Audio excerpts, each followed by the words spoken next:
Hello, Norman Woodstock's Building Barebones broadcast, and this is a little trailer of the last broadcast. Listen, no one's free or you ought to get included. It's about getting included in your home.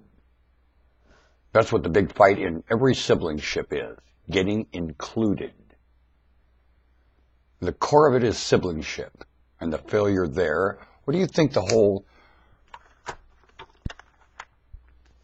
what does this start out with in its story of living? What's the story itching Cain and Abel about? What is siblingship failure? Is it really about a sacrifice and God accepting your sacrifice and pouting about that or whatever? How in the world does a story like that get issued into things like that? That's not what living's about. There's no sacrifice here at all. God doesn't demand sacrifice, and it's horseshit. God doesn't demand sacrifice. God demands contribution. Sacrifice, and I suppose contribution is sacrifice. Horse pucky. To have a surplus that you give some of it to support this, that's sacrifice?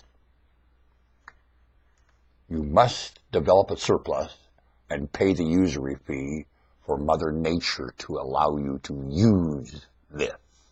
That's the truth of its experience. That's how it works, and it's not a sacrifice at all. And to me, only the ones that prosper using this pay the usury fee. Those that don't prosper do not pay it. When they don't have much of a say-so, everybody goes on either. How does that say that? Why should overhead remark to this? And that's really what your elections are about. You're paying each other with the expenditure of tax. Then you're taxing that and calling it tax, and it is not. It will not pay the usury on this. Then you turn around and do it again, and won't pay usury, won't pay usury, won't pay usury, and you got a lot of won't pay usuries in a row here. And you're living off of won't pay usury. That won't work when you're all using it. Got to pay the usury. And some of you are not prospering using it. Now what? And you want to say how to use it. And you don't give a damn if you prosper or not. You're not prospering. And you say, you're not paying your fair share. Your overhead. Can overhead pay its fair share? Can it? And you're all overhead now. How are you going to pay your fair share when you're all overhead? How are you going to do it? I want to hear that. That ought to be quite an explanation from a mouth going brrr, using words that don't picture a damn thing. Do they? Well, unless you can picture this like an orchard, you ain't picturing it. And I want to remind you something in an orchard. Some trees only bear every 10 years, and everybody waits for that fruit. So don't say how consistent the orchard has to bear, because it don't bear consistently, does it? Not when you consider the whole fruit content of the orchard. Is the fruit that comes every 10 years just as important as the fruit that comes every year? Is it? Would you wait every 10 years for that fruit and refuse to eat the fruit that comes every year? Because some do. They wouldn't touch that fruit if you begged them.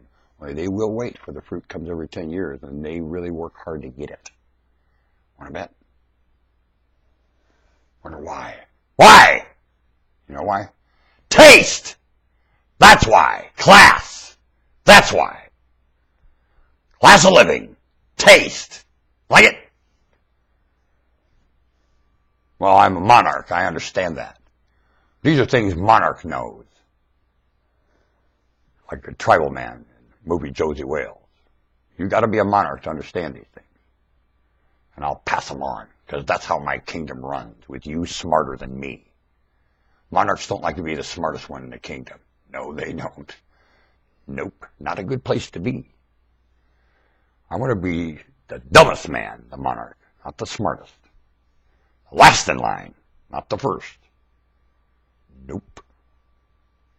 That's what makes it work. The citizen makes it work. It won't work without it. Ever. know it, because that's what it's all about. The citizen working. Not anything else. Yay, official, right? They're the least of the problem, always. Aren't they? Yep, they are.